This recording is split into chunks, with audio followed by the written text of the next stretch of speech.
बंधुगण नमस्कार। गतकाल ठारू सोशल मीडिया रे एवं विभिन्न गणमाध्यम रे आपण माने जो दृश्य देखुछंती ए दृश्य अत्यंत अमानवीय एवं अत्यंत घृणा सृष्टि करुछि समाज रे। तो आमे माने शुणिथिलु तालिबान रो लोक मानको अकथनीय अत्याचार करी हत्या करती, मात्र शांति प्रिय ओडिशा रे जे ए दृश्य देखा मिलिबो ताहा काली आमे देखिलु एवं आमे देखिला पर मध्य विश्वास करि पारनु जे सतरे कोन ओडिशा रे एभली घटना घटी पारे।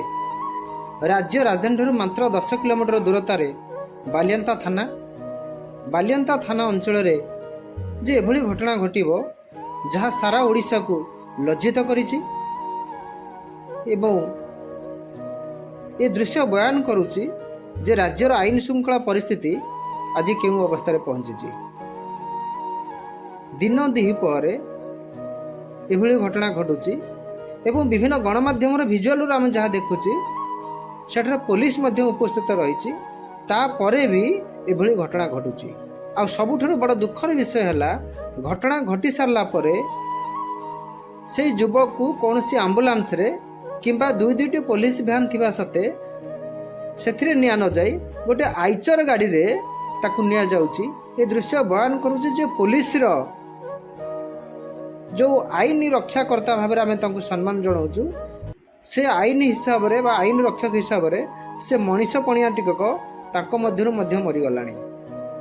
जे आज मनीष बंची मात्र मनीष भितर मनीष पणिया नहीं। ये जो प्रकार जघन्य अपराध घटी या दृढ़ भाव निंदा करुचु एवं दाबी करुचु जो माने एभली घटना घटई से पुलिस प्रशासन तुरंत गिरफ्त करू एवं जो पुलिस प्रशासन सामने एभली घटना घटी एवं सेमान मध्य तार चिकित्सार अवहेला प्रदर्शन करछन्ती सेमान विरुद्ध में श्रृंखलागत कार्यानुष्ठान ग्रहण करा जाऊ। यह हमर प्रथम दाबी रहउछि। नमस्कार।